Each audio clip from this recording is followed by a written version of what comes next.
Breaking news from WRAL. Coverage you can count on. Breaking news, police in Fayetteville are on the scene of a deadly stabbing. We're taking you live to the scene where police have been for hours. And it's a cold start this morning, but not as cold as it was yesterday. We're going to talk about the warming temperatures and our chance for rain this weekend. And countdown to Inauguration Day. The events lined up this weekend ahead of the official start of President-elect Donald Trump's second term. Inauguration Day will be Monday. I'll be here before you know. But first, we're going to make the most of Friday. Happy Friday, everyone. It is 4:30. Thanks for being an early riser. I'm Renee Chu. I'm Chris Levingood in for Jeff Hogan. Yes, we are all rising early, though it's a little, I don't know. I thought it was a little more comfortable outside just because I didn't have to scrape any frost off my car. But it's still a cold one out there, right, Elizabeth? Well, yesterday we were in the teens. Today we're in the 30s. So we're, 15 degrees warmer. So, yes, you were perceptive, Chris. In North Hills here, skies are clear, temperature of 30 degrees and no wind right now. It was a little breezy yesterday. We had a south wind starting to bring the warm air in. And we're definitely feeling it. It is kind of funny to say, oh, look, it's 31 in Southern Pines and 30 in Raleigh, which is a lot warmer because, yeah, it is cold out there still. It's cold weather, 28 in Roxborough, 38 in Fayetteville. So we do have a wide range in our temperatures. But we're anywhere from 10 to 15 degrees warmer than we were this time yesterday. So factor that into what you're wearing today. Temperatures will climb this afternoon into the low 50s. It stays mild for most of the weekend. We pick up our chances for rain tomorrow. It's likely to be the wettest right through the middle of the day. We'll have some showers to start the day, and then it'll taper off in the afternoon. Sunday, we'll be dealing with a chance of showers, and a few folks could see that change over to a little wintry mix toward the end. We'll look at that coming up. All right, thank you, Elizabeth. Breaking news, a man is dead after a stabbing in a neighborhood. Police are investigating right now on Aspen Court in Fayetteville. Let's go ahead and bring in WRAL's Nick Perlin and the Breaking News Tracker. Nick, you and officers have been there for hours. So what do we know so far?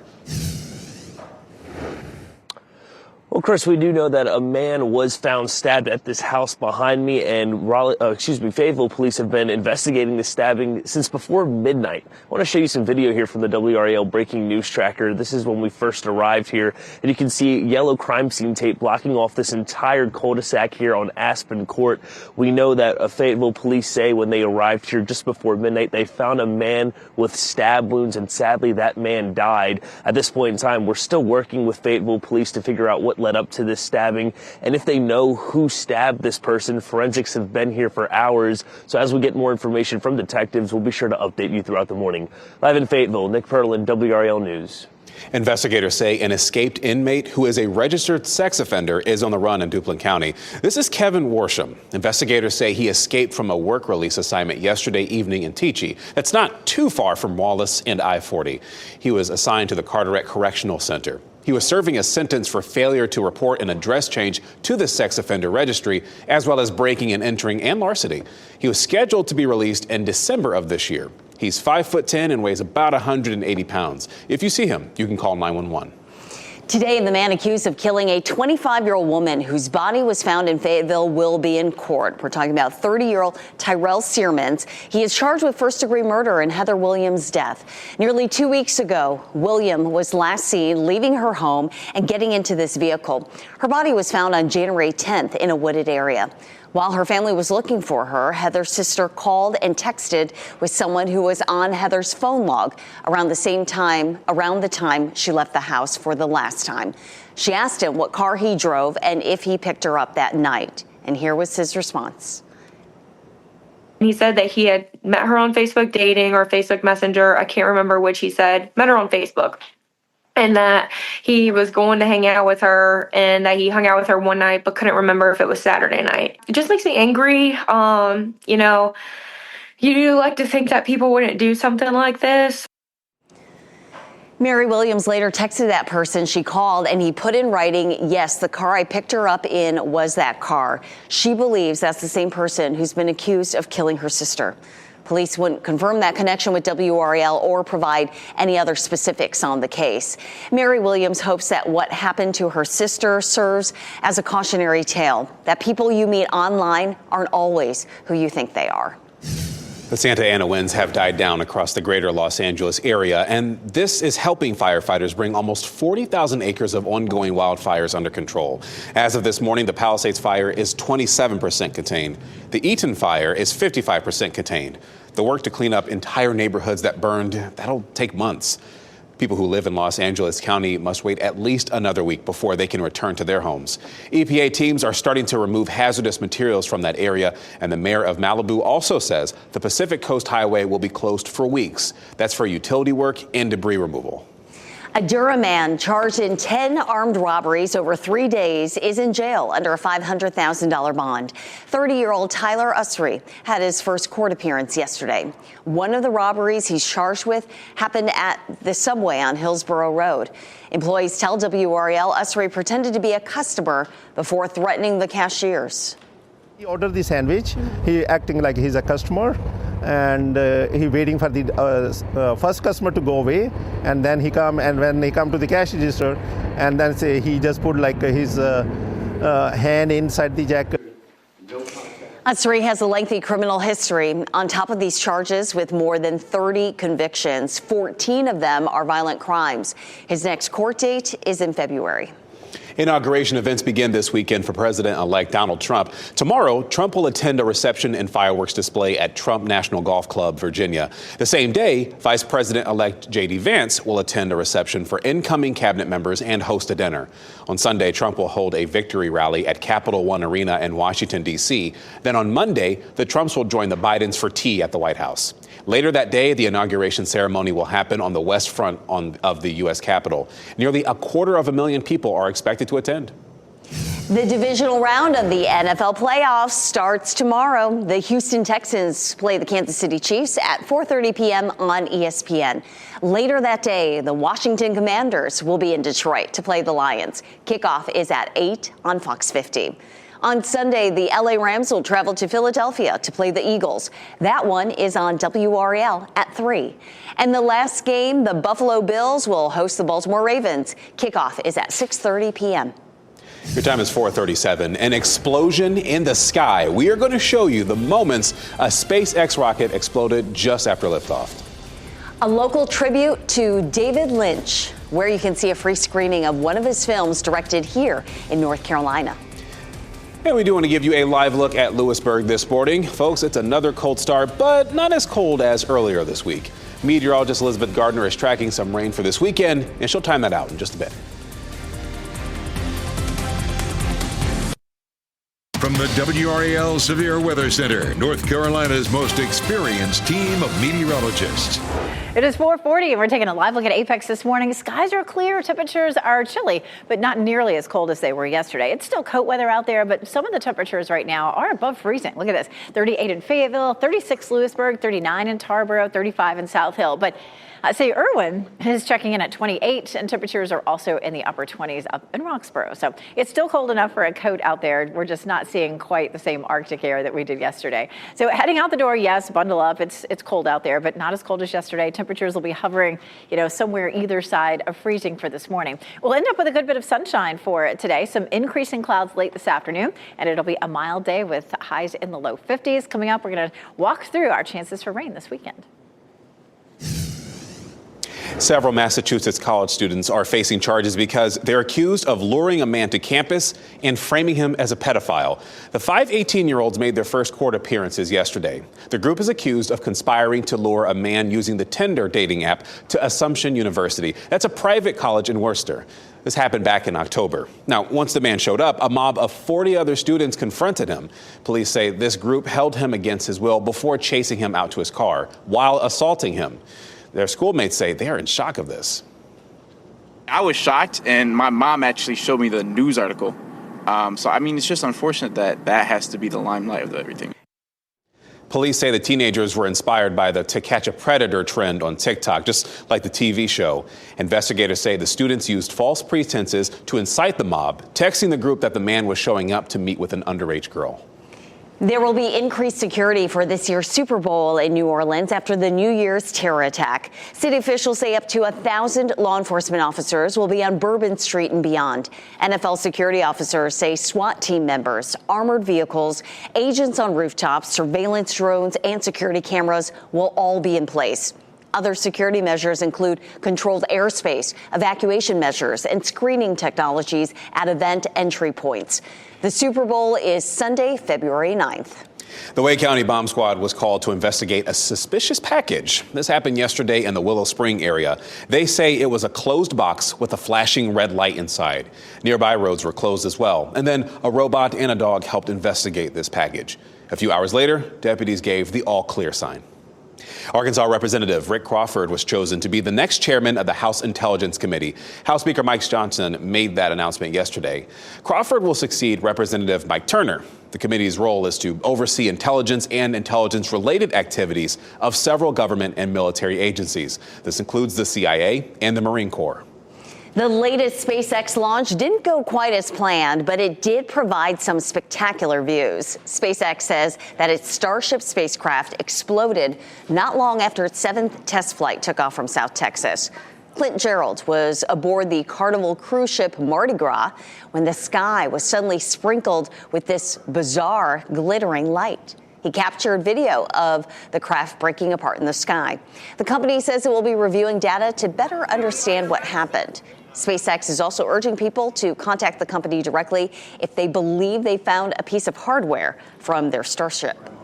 A local theater is honoring the memory of director David Lynch after his death. The Carolina Theater of Durham is hosting a free screening of Lynch's 1986 movie Blue Velvet. It's part of the theater's retro film series. The movie was actually filmed in Wilmington, if you didn't know.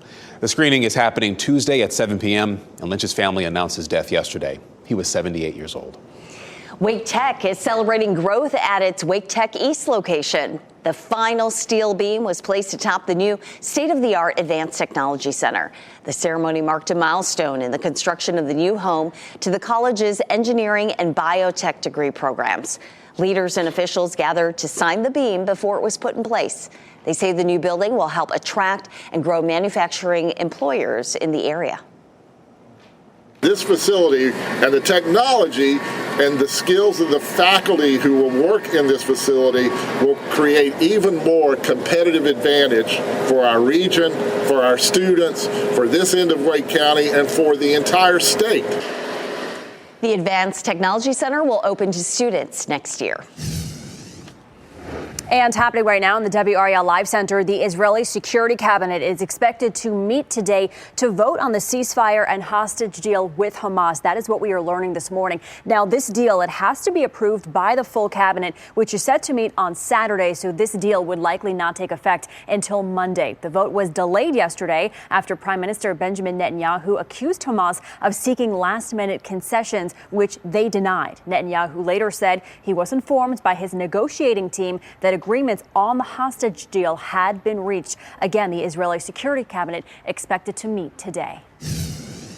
Multiple events will be held in Cumberland County in the coming days to honor Martin Luther King Jr. The 31st MLK Parade will be tomorrow morning in downtown Fayetteville. That's happening at 10 a.m. The 32nd annual MLK Brunch will be held from 10 a.m. until noon. That's at the Crown Complex on Monday. There's also a youth talent show and a memorial run. It is 4:46 and we have a pleasant start to our Friday. I say pleasant considering, what we've had earlier in the week. Elizabeth, to be in the 30s, hey, that's a win. Isn't that crazy? And hey, that's going to feel balmy next week as well, as our high temperatures are going to be right around 30 for several days. But we still have the weekend to get through. We take a live look here at downtown Raleigh, down toward the Capitol building. It's nice and quiet here on Fayetteville Street. 30 degrees is our temperature, and we'll likely hold there. We're going to be either side of freezing, depending on where you are this morning. And it's fairly dry at 21. That dew point a little bit higher than it was yesterday, so you may actually have a little better chance of seeing some frost today because there's more moisture in the air. 38 in Fayetteville, 37 Goldsboro, 35 in South Hill, but 28 in Roxborough, 31 in Southern Pines. Again, we have a wide range in our temperatures this morning, but it's a lot warmer than it was yesterday. A mild afternoon with 52 in Raleigh, 51 in Durham, and 55 in Fayetteville. I would encourage you to get out and enjoy today with the sunshine and the mild temperatures, because after that, it's going to be mild over the weekend, but we're going to going to be dealing with rain. Saturday is 55 degrees. Sunday is 49, but we'll be dodging showers both days. And then once we hit Monday, the high will be 32, and that's the warmest temperature we'll see for about 3 or 4 days. This is a look at our rain chances for Saturday. They ramp up during the morning, best chance right around lunchtime, and then they ramp down during the afternoon. The amounts, though, are going to be very light, probably a quarter of an inch or so. This is a look at where our rain is going to start to come from. The low pressure system develops here, and a cold front comes swinging through pretty quickly. We take a look up at the Arctic, and we have very cold air there, and pieces of that are going to drop in on us as we get into next week. We're going to start to feel that on Monday. 32 is our normal low. And this is a look at our low temperatures. By Monday, we're 22, and then teens on Tuesday and Wednesday. So once that Arctic air arrives, it's going to be really cold. 52 is our normal high, so we're close to that through Sunday. But then we hit 32 Monday and 30 degrees on Tuesday. So we're looking at the potential for around 70 hours that we could be at or below freezing Monday through Thursday. You would think with the cold air, maybe we'll see some wintry precipitation, but those chances are decreasing next week. We're going to talk about what the track of the low may be that rolls through on Wednesday. It doesn't look like it's going to be for us. So you can see those very cold temperatures. We do climb above freezing by Thursday.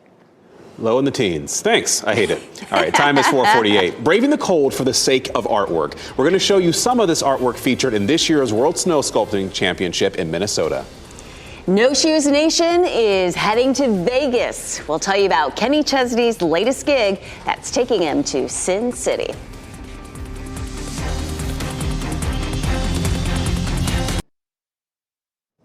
Meredith College will now help educate our nurses of the future. The school received the North Carolina Board of Nursing's approval for its nursing program. This new program will help address the critical shortage of healthcare workers. Meredith students will be able to apply during the fall semester later this year.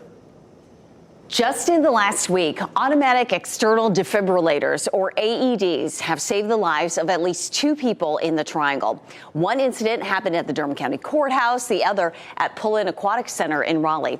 WRAL's Brett Neese talked to some of the lifeguards and the man they saved. January 9th, while swimming, I suffered a full cardiac arrest. Your team pulled my lifeless body from the pool. That's John Mangrum thanking the 6 lifeguards who were working last Thursday when he suffered cardiac arrest right next to this 4-foot 6-inch sign in the pool. I was dead for 8 minutes, and your team was able to resuscitate me. This is truly a life-changing experience. I'm still trying to dissolve those emotions, still trying to take them in. I'm 20-year Navy, and so I've been around the world, but this is a little different. Each of the lifeguards sprung into action to save Mangrum when one noticed something was wrong. Within seconds, they were pulling him out of the pool while another lifeguard ran to grab this AED. Peel off white adhesive pad. The device walks you through step by step on how to use it, but the years of training these lifeguards have had immediately kicked in. I'm really proud and I'm really happy that he's here. I have 6 years of lifeguard experience, and all the time led up to this moment. All that training led up to this moment. Mangrum was taken to the hospital and is back at the pool a week later. As much as the master swimmer wants to get back in the water, he must wait. While he does, he's hoping to spread a message of awareness. People, please learn CPR. It saves lives. And having access to an AED saves lives. And if it wasn't for the heroic effort of all 6 lifeguards, I would not be standing here today. Brett Neese, WRAL News, Raleigh. Thank goodness for that training and those heroes. The National Institutes of Health estimate AEDs save 1,700 lives every year, and they are available at every park facility in Raleigh. Oh, boy, that story it touches you, and it's great that we have such talented people here to save lives. Snow sculptors from around the world are in Minnesota competing for the title of world champion. 12 teams are competing near the St. Croix River. Each team will spend the next 3 days crafting their masterpiece. They'll be chiseling away, scraping away, and revealing their complicated designs. As part of this, teams will use their own country's heritage and culture to influence their work. Some of them are from countries that don't regularly get snow, such as Peru. No. In Lima, we don't have snow. The sand is similar. The teams have until Saturday to finish their sculptures. Kenny Chesney is headed to Las Vegas, where shirt and shoes will likely be required. That's a play off his mantra, No Shoes Nation. The country singer announced a residency at the Sphere later this year. He'll perform 12 shows May 22nd through June 14th. Tickets go on sale through Chesney's website on January 31st. You have a new tool to help you explore Raleigh's Greenway. The Parks and Recreation Department is launching a new Capital Area Greenway Explorer map. Here's a look at it. The map will zoom into your current location and then let you see the nearest trailhead, parking lots, restrooms, playgrounds, and a lot more. You can also see any greenways that are closed. You can find this on the City of Raleigh's website. Covering Durham, Durham Technical Community College is holding its 40th annual Martin Luther King Jr. celebration. It's happening this morning at 10:30 in the auditorium. Hilda R. Tompkins will be the keynote speaker. Tompkins previously worked at the MLK Jr. Center for Nonviolent Social Change. She also wrote the short story Daddy in collaborations with King's granddaughter, Yolanda. Time is 4:56. New this morning, we're going to show you the rescue efforts in D.C. after a truck drove off the Arlington Memorial Bridge. And protecting reproductive rights. We'll explore Governor Josh Stein's recent executive order.